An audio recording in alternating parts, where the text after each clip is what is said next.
to accelerate discussions around bold decisions that our leaders here today are taking in making sure that no African is left behind. Digital inclusion, affordability, AI inclusivity is critical for us to move forward.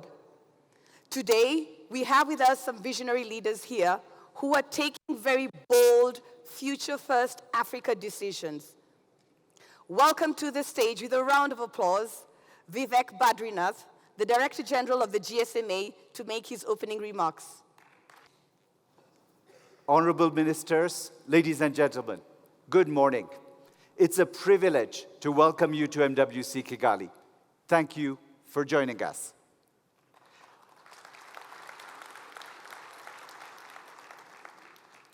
Almost 40 years ago, the first mobile phone call was made in Africa. And there we found a piece of trivia. That call was made by a Rwandan, Miko Rwayitare. All these years later, all these years later, it's only fitting that we are here in Kigali to celebrate how mobile is shaping Africa's future. Today, mobile networks are one of the largest, if not really the largest, overall infrastructures on the planet. In Africa, there are around 300,000 mobile sites. 91% of the population is covered by our networks. And I haven't found the number for how many kilometers of cables stretch across the continent. Africa is now connected in ways that would have been unimaginable in those early days of mobile. 710 million people are using mobile services across the continent, and last year we contributed $220 billion to the GDP of our countries.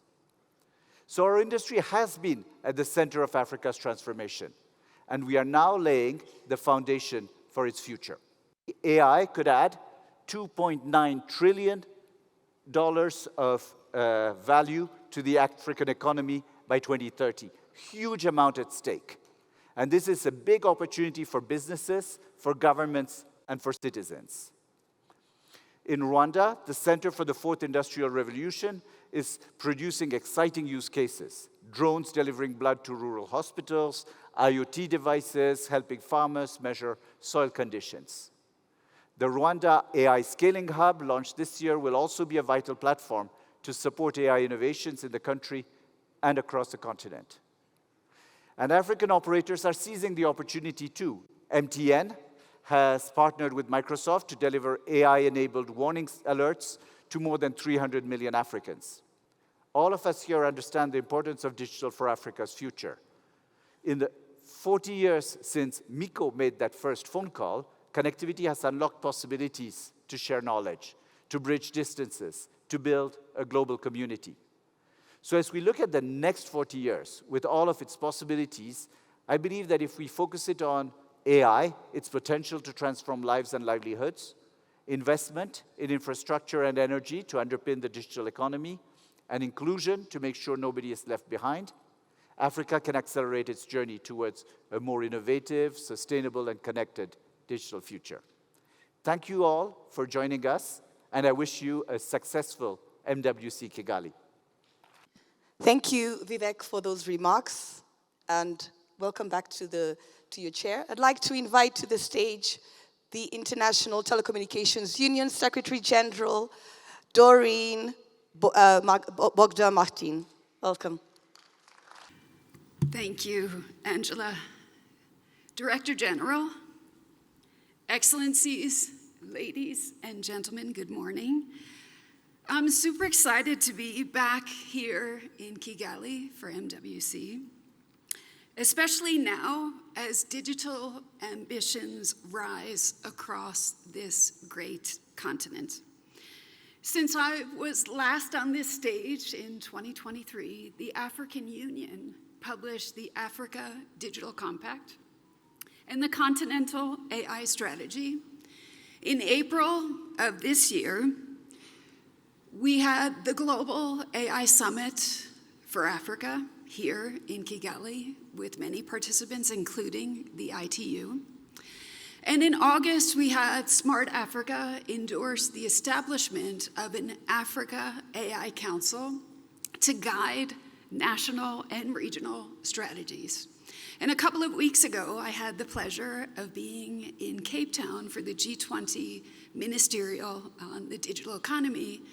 And I was very proud to be able to witness on that occasion the launch of the AI for Africa initiative. But I think the Secretary General of the United Nations actually said it best at the 80th General Assembly of the UN. What he said was, we must accelerate Africa's digital leap. And that's why we're here. To do that, and Vivek, I'll pick up on your second point, it's about investment. We need to invest in 3 critical areas. The first is digital infrastructure, devices and services every African can afford. That infrastructure needs to reach everyone, everywhere. From 4G and 5G networks to satellite constellations, devices and services are converging to form that foundation of Africa's digital future. We can make it more affordable through initiatives like the GSMA Handset Affordability Coalition that ITU is proud to be part of. We can also make it more accessible through initiatives like GIGA, the ITU UNICEF initiative to connect every school on the planet to the internet. This initiative is active in 18 African countries, including Rwanda. But despite this progress, it could take up to $2.8 trillion to achieve universal, meaningful connectivity by 2030. That's global. If we look at Africa, it'll take 900 billion. So the largest part of that investment is required for hard infrastructure, alongside substantial funding for capacity building, as Vivek has just elaborated. And that's why, as an outcome of the recently held Financing for Development conference, ITU and UNCTAD launched the Digital Infrastructure Investment Catalyzer.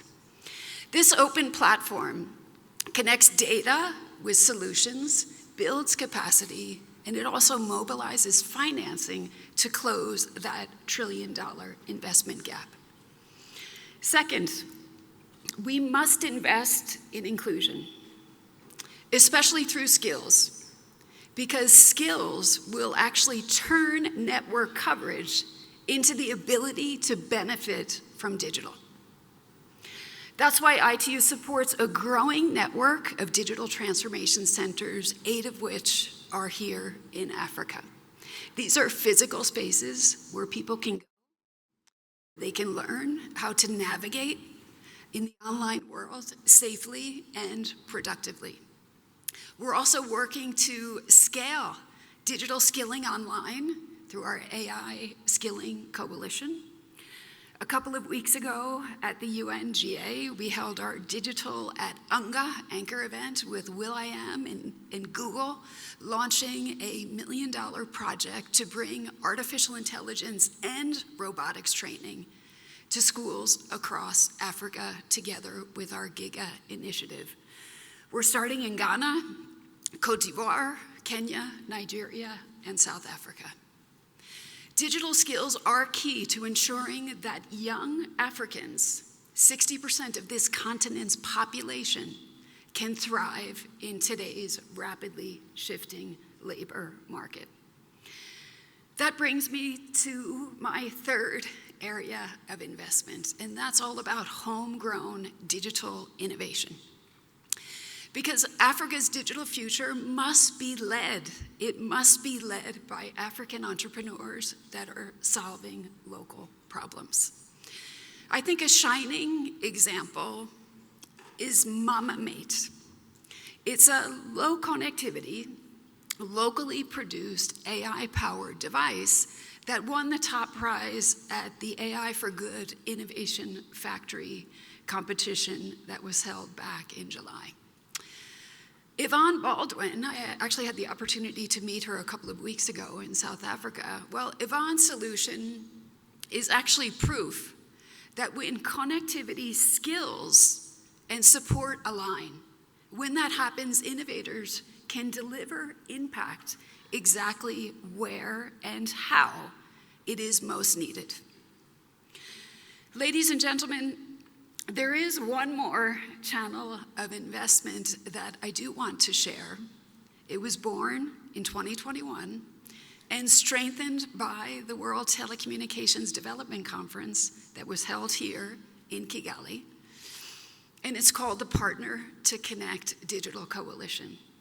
That coalition is mobilizing investment for meaningful connectivity and digital transformation worldwide.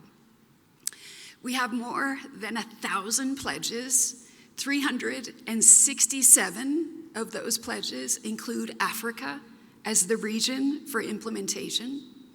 Our fellow speakers, we just heard from Vivek, so we have GSMA, Ralph, MTN, we have Orange, we have Airtel, we have Axion that are all partners in this initiative. And I do want to thank you for being part of this. Thank you for your commitments in areas from infrastructure to skilling to inclusion and innovation.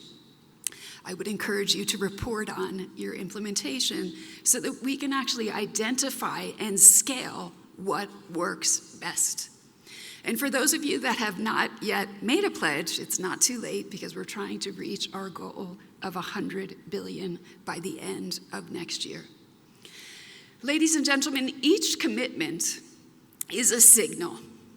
It's a signal of our understanding that the digital future of this continent will not be built by one actor alone. Only together can we connect every African community meaningfully through affordable devices with every school online, ensure every African has the skills needed to thrive, and support African entrepreneurs who are pioneering the path forward. Together, let's accelerate our investment in Africa's digital future first. Thank you very much. And with that, I'd like to welcome our next speaker. Our next speaker will be Ralph Mupita. Welcome to the stage, the Group President and CEO of MTN Group. And together, Vivek Badrinath will be here to moderate the session. Welcome to the stage, gentlemen. It's clear that we have progress on the coverage gap. Yeah. There's been a lot of money spent. What else is needed on the usage gap, from your point of view, to connect more and more Africans? Yeah, Vivek, you showed the stats earlier that a lot of progress has been made on the coverage gap.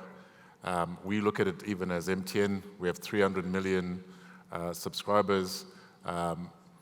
But when we look at what we are now terming, the kind of real digital inclusion, only 135 million are on a 4G network. So there's a lot of work still to be done to be much more inclusive. So we have this framing at MTN called Chase, that if we are to be able to ensure that all Africans are covered by decent connectivity, coverage is needed, so that's dealt with. Handset/devices, affordability, service bundling, and education are generally the themes. But I would highlight two that are particularly important for where we are today. And you spoke earlier about handsets, and handsets and devices, let's use that word interchangeably. We think that's where the real work needs to be done. And then on handsets, smartphone devices that are $20 to $30 price points. I think the moment we get there, we are going to see a tipping point in terms of digital inclusion. The other area that I would highlight, Vivek, is really around service bundle. But when we use the word service bundle, I think we also need to be thinking through what is the content that is relevant. You can't just have content that is generic. Across our African countries, we need a lot more content that's relevant, and then skilling and education. So those will be the three that I would highlight: handset, devices, content, and then skilling and education. Thanks. I think very, very clear priorities for all of us. From a regulatory perspective, what are the major issues that we still have across Africa? There's big mobilization, governments are supportive in principle, but still we need some help to attract and sustain investment, both in infrastructure and in services. Yeah, I think that some of the regulatory frameworks that we have across our continent, and with respect, were designed for the voice era. And in the voice era, networks were built in a very capital-light approach. You couldn't really fill up voice networks, as so to speak, but you do fill up data networks very easily. And so if you stand back and say today, what do we need from a regulatory perspective, I would look and say, every country, and as an African continent, we need a very clear roadmap towards this digital Africa, the digital societies we want, and then build regulation and frameworks from there. And if that's what we would do with a white, clean set of paper, I think you would see that we would think about this very differently. Firstly, is to ensure that as we have, let's say, spectrum policies, these are designed from the point of view of how do we drive, the digital economies that we want. And I think what you would see is that the spectrum policies and approaches would be ones that say, yes, we are going to, as a country, get some fiscal resource, coming in from providing 5G spectrum, as an example. But we are going to put the burden on the mobile network operators to ensure that everybody is included. And we will push for those quality of service, quality of experience obligations on the back that we know that the prices of spectrum are not too expensive. That's one. I think the second one is to sustain this investment that we need. Investment has to get a return. The African networks, and I think it's a global phenomena, is that mobile network operators do not meet the cost of capital for the infrastructure that's provided. That is the unfortunate reality of where we sit. So what could be mechanisms that help in that particular journey? I think we have to look at, for example, pricing frameworks. Do we need price floors in markets so that we support and protect investments? Question, do we need to think about competition frameworks? The world used to think about 4 or 5 operators in a market. Now you see the US has 3, China has 3, India has 3 effectively, and you're serving massive populations. So we also need to look at the competition side as well. And the final point that I would raise really is, it comes to taxation. The industry is heavily taxed, with respect. And the question is, can some respite around taxation be given to attract and sustain more investment? Thanks. Yeah, so spectrum in sustainability and economics and indeed taxation remains at the core of what we need to focus on. Moving on to generative AI, it's a big thematic. Are we doing enough? Is enough being done? We see many initiatives. I think that's healthy. But how do we ensure that Africa will benefit from this foundational technology rather than be left behind? I think a lot has been said in the last, let's call it 3 years, particularly with generative AI coming on stream. I think you've seen massive investments, particularly in the global north, data center build-outs, et cetera, and a massive, process out in the global north around, acquiring GPUs, CPUs, TPUs. So from an African perspective, I think a few things have been done already that are in the right direction. The AU has set up its policy position, which has been adopted by all countries. We know that AI has a lot of benefits, to be clear, but also has some challenges and risks that we need to be alive to. But I would argue that we need to think, with the view that, and you've just, quoted, how much African language and content is out there. It's de minimis, to be clear. So we do need to take a view as Africans, and a foundational view at that says, we can't have this position that no African is left behind, but our language are not included in the internet. Now, we can't get all 2,000 languages through large language modules and so forth, all in one go. But we do need to make a concerted effort at, taking an 80-20 approach to this issue and finding in each market what are the languages. Because one of the reasons, we come back to the usage gap that we see, is that people don't see themselves and the content that's relevant to them in the language that they prefer to engage in. We will still have a material usage gap. So I would argue that the work that the G6 is doing around large language modules, to think about infrastructure, and you raised a very important point. The real issue is that we don't have enough power in Africa. 600 million Africans do not have reliable power. And without power and energy, this AI revolution will not, we won't meet the expectations that many have, towards a 2.3 trillion economy or benefit or uplift without power. So power is, I would say, is a really foundational, and we must use all our efforts to ensure that there's enough power, mindful also of the climate goals that we also have. The other subject where, candidly, Africa has been leading was financial inclusion, leveraging mobile industries. So any perspectives on where we are at in that journey? Have we made enough progress? What else is needed? I like to think that we are at the beginning of this kind of transformation. And mobile money has made tremendous efforts in driving socioeconomic progress across Africa. And as you say, all the mobile money accounts, a large percentage of them are on the African continent. But we now need to look beyond basic services, as we call it, P2P services, cash in, cash out services, and really think about the services for the digital era. Do Africans have access to lending products of different, formations? What are we doing about the remittance corridors that exist between our markets? Are there remittance opportunities that are out there? How do we think about insurance? How do we think about the world of payments and so forth? How do we think about the evolving world of crypto stablecoins? It's here. We can't ignore that. So the foundation is there. I think we're starting to see cash economies turn more digital.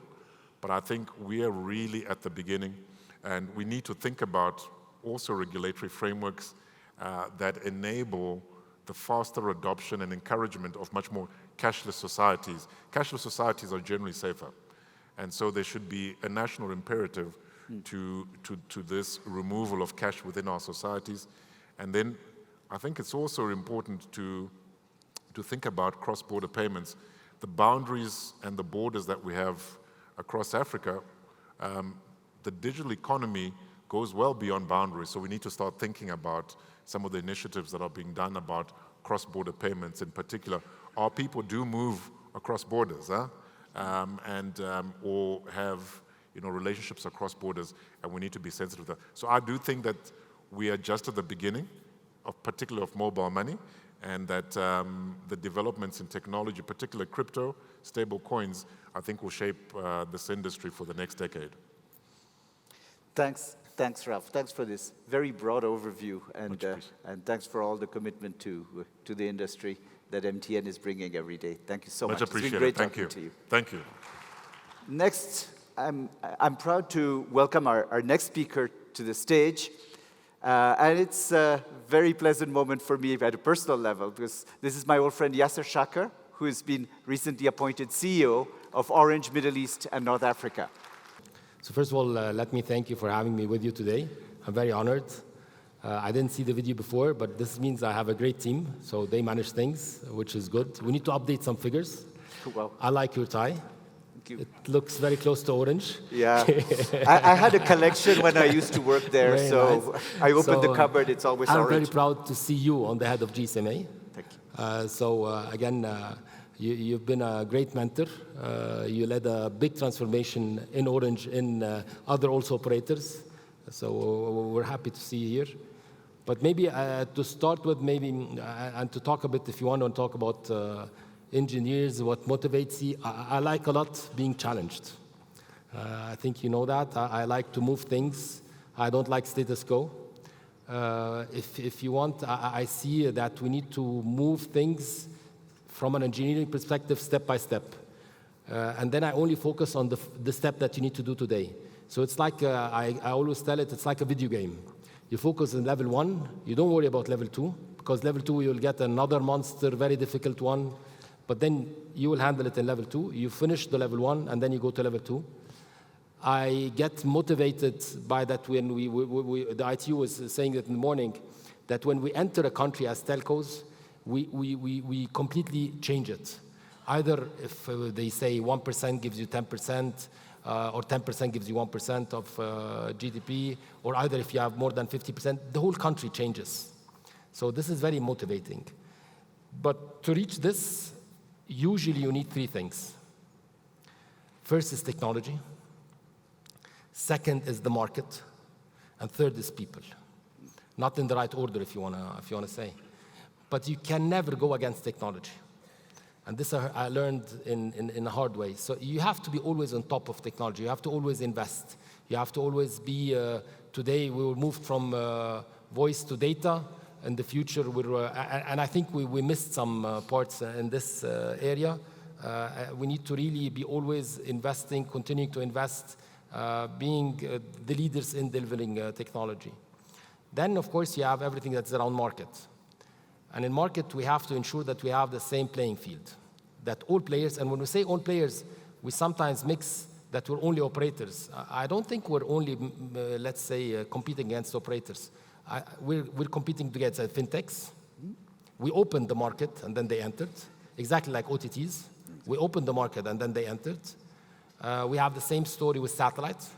We just need to have the same playing field for everyone, and this helps in investment also, because clarity is very important for investment. You know, when you're driving and it's not clear, even if there is nothing on the road, you drive slow. If there is clarity and you know that in 1 kilometer you have something, you will drive in a better way. And then the third point, which is a bit less than, and of course in Africa we're growing anyway, so it's a very good market. And then the third point, which is very important, people. And I think people, there is 1 + 1 is not all equals 2.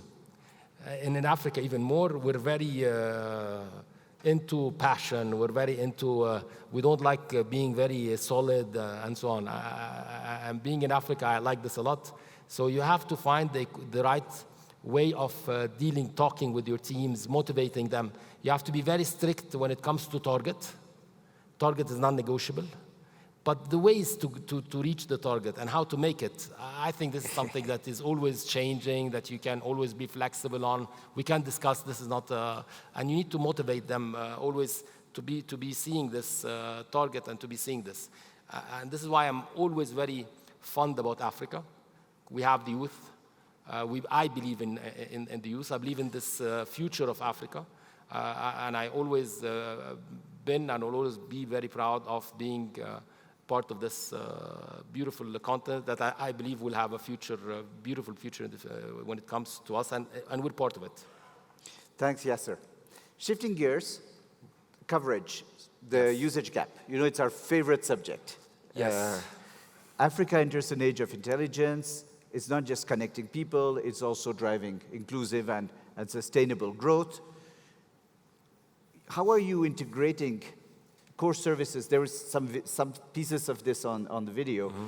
Tell us a bit about how you're putting the innovation effort, linking it with core services to drive digital transformation, especially in those remote areas that are harder to reach. I think when we say first connectivity, I think you cannot even imagine yourself today not using your phone for 5 minutes. If we close your phone for 5 minutes, if you have a certain visit, it's a nightmare. And for our kids, it's even worse. So the new generation, you need to imagine that there are full of generations in Africa and in the world who don't even have access to this type of very basic connectivity. So part of it is devices, as was mentioned in the morning. Part of it is connectivity, and part of it is electricity also. So we need to go with an ecosystem that helps that. So we're having something that we've seen here, which is energy.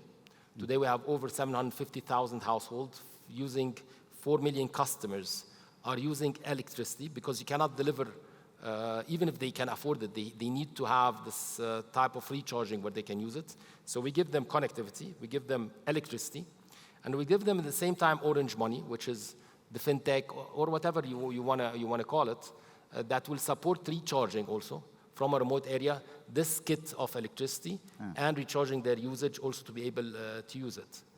And I think we talk a lot about innovation. And we need to switch, as a technical guy, again, going back to this, we need to switch gears when we talk about innovation. Because innovation is not R&D. And we always mix that. You know, when you see R&D, you see some scientists working on a lab, and then all the finance guys switch off their gauges and say, no, we don't want to do that. On the contrary, we as operators are like a plane. We always talk we have growth engines, but we don't really realize that we have always one engine switching off. And you know, I hope you've never seen this before, none of us, I hope, will ever see this, but when you have the pilot telling you we just lost one engine, but then nothing happens because you still have other three. Then you lose the second, and then you use the third, and with the fourth, it's a collapse. So it's, in fact, not only to develop, it's even to maintain your position. If you don't innovate, if you don't transform, if you don't continue to invest, you'll just lose it all. And I think we're in Orange, we're very aware of that. We're innovating when it comes to, again, we stepped into fintech, we stepped into AI, we're stepping into LLMs, we're stepping into everything that is around Orange Bank, which is for us a very big proud. And we're stepping into it not because we just see it as a luxury element, and as you see, I still need the papers, but we're stepping it in as something that we see is indispensable. Maxit is our super app. Yeah. Big development. Yes, it's a very big step. Today we're having more than 20 million. With Egypt stepping in, we're going to be passing 30 million. I have very big plans for it. And we believe that this is also something that helps everybody to be connected directly to the super app with our availability of either having a platform for e-commerce, recharge, self-service, and even more. Excellent. Going to the third point you mentioned, people. Yes, people. So since we can't work with robots, we have to work with people. But and that's what makes the job interesting and exciting. We've discussed networks and innovation, but it's also about how you're helping the new generation to build and lead in the digital era. I know you're doing a lot of work with entrepreneurs. How are you developing digital skills and also entrepreneurs in Africa to drive the transformation beyond what you do as innovation yourself, what you do with others? Yes. So in this part, we're open to collaborate. First of all, your statement about I would love working with robots, it's very interesting. No, it's true because you don't have this legacy. You know, when you talk to your team and then you just upset them yesterday, you have to worry about it the next day and be very careful what you're requesting the next day. With ChatGPT, you don't even care. Yeah. He forgot what you did yesterday. So in a way, it's different, yes. But I would like, and I would love to work much more with people, honestly. I love that passion. Going to your question, we have today close to ODCs. So today we have 50 ODCs, either 16 from ours, and we have like mini ODCs partnered with 34 in other places, where we offer, this is something, initiative that we started over 4 years ago. And in fact, it's doing very well. We trained over 1 million people, free of charge. And with entrepreneurship, you know, it's like an ecosystem. It's like a car, and it's no show-off. I think it's very important to realize there is no show-off here, no ego. We're open to partners, and it's not about having the biggest motor. You need to have the motor, the car, end-to-end system with everything stepping in. So we have the ODC's training. We have also everything that is around incubation for startups. We have also our investment for ARM that invests over 50 million. So it goes all along. We invest, we incubate, we train, we partner. We have over 150 universities. We're even open to partner with any other operator if they want, because we're there to help the community grow. And in helping and doing good, there is no real bad competition. Let's put it like that. Thank you so much, Yasser, Thank you, because you're Vivek. talking about collaboration, and that's what this event is all about. Thank you. Thank you so much. Thank you. It's great to have you. Great having you. Great Thank having you. I'd like to introduce to the stage our next speaker, Sunil Talda, the CEO of Airtel Africa. Excellencies, respected ministers, industry regulators, distinguished ladies and gentlemen, I'm truly delighted and honored to be here. I moved to Africa about 2 years ago, and while I was moving to Africa, the only thing that I'd heard about Africa that it's a very challenging region, a perception that may not be far from reality. But behind all these outdated stereotypes stands a generation of young innovators which is reshaping the future of Africa. In my view, the real strength of Africa lies not only in its demand or demographics, but in its mindset. Across the region, hundreds and thousands of innovators and engineers are designing products and solutions that are, which are reshaping the way we think, the way we operate, and all this is, and there it's putting Africa at the heart of digital inclusion, which is inspired by mobile-first cash-light and cloud-enabled services. And this very exciting environment, dynamic environment, there is what we see as emergence of three very exciting opportunities. We refer to them as emergence of three Africas. What I'm going to do is I will talk about each of these opportunities and the three Africas that we talk about very, very briefly. The first, let me talk about the core Africa, what we refer to as the growth anchor. This exists in the major cities, Lagos, Nairobi, here in Kigali, where smartphone penetration is rising, digital engagement is increasing, and it rivals its global peers. These cities are the growth anchor of Africa. If you look at the data consumption is rising, and they're the leaders in AI adoption. But for AI to really be pervasive, all pervasive, what it needs is fundamentally two things as the way we think. The first is a very resilient network, and most importantly, data centers. And that comes to our next topic, which is data centers, which enable cloud computing, enterprise digitization, and content localization. And this is where the telecom operators are uniquely positioned to anchor this opportunity and this ecosystem. And we are making a shift from sellers of bandwidth to digital infrastructure providers, offering co-location, edge hosting, and cloud services as part of our unified Creativity Plus cloud model. Airtel Africa, we have already announced large investments in major data center hubs in the continent and anchoring a network that will not just serve our customers, but continent's future. Now let me just move to our next opportunity, which is emerging Africa, and we call it the transitioning zone. These are tier 2 cities which are moving from a voice-centric to a data-driven economies. Smartphone penetration is on the rise, but what we are not seeing is a very, very aggressive or an active adoption of e-commerce. And in our view, when we talk to customers during our engagements, one of the big barriers of this adoption of e-commerce or rise of e-commerce is online scams, digital frauds, which has become a big barrier for, despite smartphone penetration increasing, big barriers for adoption of a digital way of life. And this is where, in our view, AI can play a very, very significant role, and that's some of the work that we have done. We very recently launched an AI-powered spam alert service across 9 of our 14 markets, and what that is doing, it is saving hundreds and millions of customers on a daily basis from getting potential fraudulent messages. Now, this is something that we have done at Airtel, but in my view, what it requires is a very concerted effort from the entire industry so that we can provide safe network to our customers who are transitioning from a non-digital way of life to a digital way of life.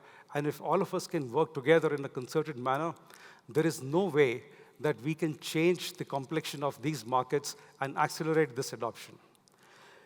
And then let me now move very quickly to the third opportunity, or what we call as the rural Africa, which in my mind, this is the single biggest opportunity, and in our view, our collective responsibility to serve the underserved. The need here is to address, and everybody's spoken before me, need here is to address the affordability challenge that our fellow Africans have there. But most importantly, what we also need to do is we need to provide reliable networks. What needs to be done, and I'm using this platform and this opportunity here to reach out to the entire ecosystem to say, there is what we need to do is to redefine cost economies to further connectivity, leverage AI to build greener and reliable networks. And there is a very significant role, in my view, AI can play here. Now, if you look at all the three Africas that I spoke about, there are different stages of maturity, but they all share one common trajectory, and that is moving from connectivity to creating values. While these opportunities are large opportunities, and in my view, Africa's telecom story is not about catching up. It's about leapfrogging, and it has been said before. And this leap is from access to productivity, for which all the stakeholders need to work together collectively to serve young Africans, who create. So if we move to the next chart, please.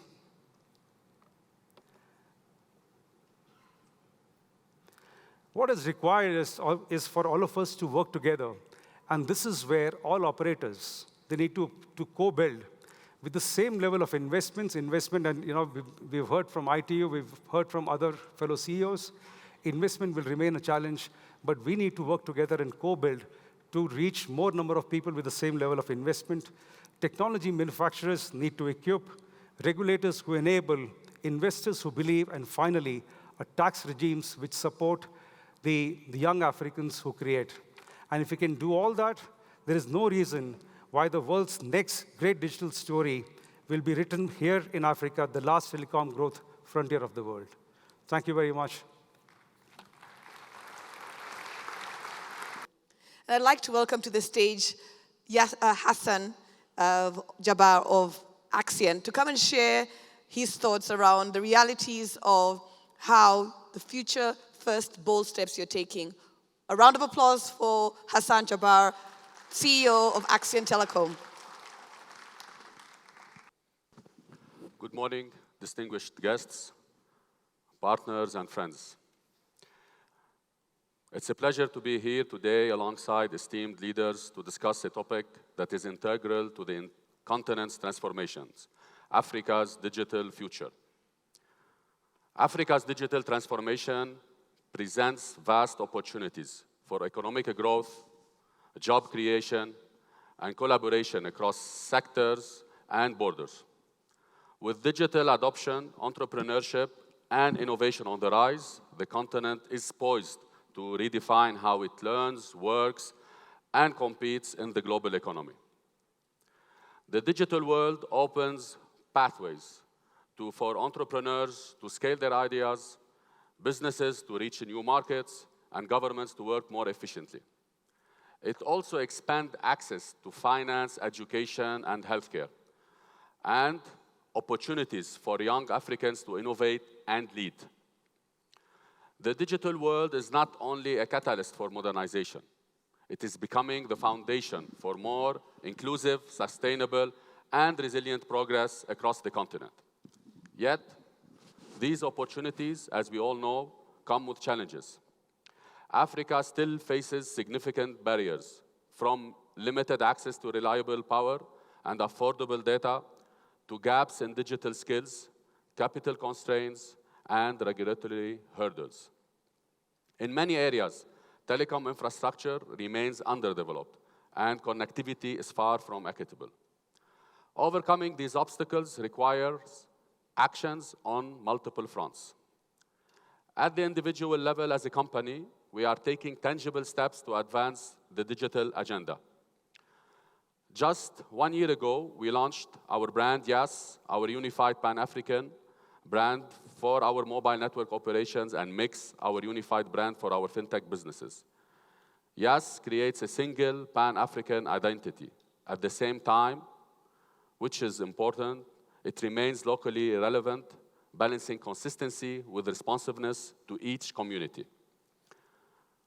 This approach has helped build trust and strengthen engagement, laying the groundwork for scaling innovation and meaningful digital transformation. With YAS, we are positioning ourselves as a trusted ally to our customers and stakeholders, committed to helping people and communities unlock their digital potential together. This strong foundation allows us to create tangible impact, investing in expanding network coverage, enhancing connectivity, enabling digital access, and supporting youth. Beyond these actions, what drives us is a strong conviction. The African Renaissance has begun, and the digital world holds the power to unlock new opportunities, accelerate progress, and help achieve the continent's ambition in the future. The true strength of this transformation lies not only in technology, but in people, especially in young Africans, who represent the energy, creativity, and talent that will shape the future. Our continent is home to the world's youngest population. Nearly 60% of Africans are under 25. And we believe by 2030, we will have over 700 million mobile subscribers. Most of them will be from the youth. The continent's youth will be the drivers of innovation and inclusive growth with proper access and knowledge. Conscious of this powerful reality, Axian Telecom has made youth empowerment central to its strategy, from coding bootcamps and startup acceleration programs to e-learning opportunities and literacy initiatives that prepare the next generation for a rapidly changing world. We also focus on equipping university students with the skills and opportunities they require by tailoring programs to local areas in collaboration with regional partners. This ensures that our initiatives are both sustainable and relevant, fostering long-term success and digital education. Another critical driver of digital inclusion in Africa is fintech. The African market is projected to reach around $230 billion by 2025, yet millions remain outside formal financial systems. Digital innovation is closing this gap, and the results are transformative. Our fintech solutions connect micro-entrepreneurs, informal traders, and women-led businesses to affordable, secure, and accessible financial tools. We've seen firsthand how a small digital loan or a mobile payment capability can unlock economic opportunity and growth for individuals and communities alike. Enabling women and micro-businesses to participate in inclusive fintech ecosystem is essential for driving sustainable growth and narrowing economic gaps. While our individual actions as companies are essential, they also require strong partnerships to scale their impact and truly democratize the benefits of the digital age. By extending reliable connectivity to every corner of the continent, public-private partnership can play a central role to achieve this objective. As an example, in collaboration with IFC, we have increased 4G coverage to 95% of Togo's population and aim to provide internet connectivity to 95% of hospitals, schools, and public administration buildings by the end of 2025. And also another example, in partnership with the European Investment Bank, we are expanding our mobile broadband network infrastructure in Madagascar and Tanzania. This project will enhance 4G coverage and introduce 5G across both countries. In Madagascar and Uganda, we are solarizing telecommunications infrastructure managed by TOA, our sister company, through the Solar for All program to reduce the carbon intensity of the energy we consume. Through strong partnership, we are also working to achieve ambitious decarbonization targets and mitigate our climate impact. These partnerships prove that when governments, policymakers, businesses, customers, communities, and development partners unite, we can achieve with what no single actor could do alone. We cannot do everything alone. We have to work as a team and as partners. But also, partnership alone is not enough. We must also prioritize building stakeholder trust. If trust not turn into collaboration, into coordinated strategy and shared decision-making, ultimately transforming vision into reality and driving inclusive, sustainable growth. As digital adoption accelerator, trust becomes our most valuable currency. Africa digital transformation must rest on ethical technology, sound governance, and alignment with frameworks like the African Union's, for example, AI strategy. At Axian Telecom, we take this commitment very, very, very seriously. From protecting data privacy, ensuring transparent operation, or promoting responsible AI. Our governance principles are designed to ensure that innovation benefits all stakeholders, not just a few. But beyond all these efforts, one thing is clear. Lasting transformation requires more than private initiative alone. It depends on strong, stable, public frameworks, and governments have a decisive role to play in shaping them. This requires predictable rules that protect investments, build investor confidence, and unlocks the flow of domestic and international capital needed to power Africa's digital future. Looking ahead, it's time to define immediate collective action that will allow us to turn vision into reality. We highlighted 4 main points. Align Africa's digital initiative between all the major players. Empower operators, as the private sector must be actively involved in shaping policies and also ensuring regulations are adapted for the digital age. Coordinate all our efforts under a forum, under a committee, but we need to coordinate our efforts in order to achieve the digital transformation objectives of Africa and prepare it for the AI era. And we don't need only to develop actions, initiatives. We develop actions, we develop initiatives. What we need to put in place the tools that will allow us to measure our success. As this index, and we can create an index that will track results, guide policy decision, and ensure shared accountability across stakeholders.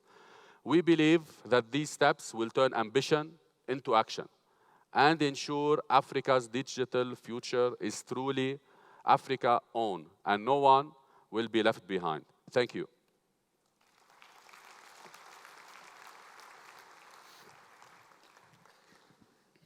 Thank you very much, Hassan. So a round of applause for all our keynote speakers this morning. With that, we've come to the end of this first session. I'd like to thank everybody for lending us your ears. Excellencies, honorable ministers, ladies and gentlemen, thank you very much.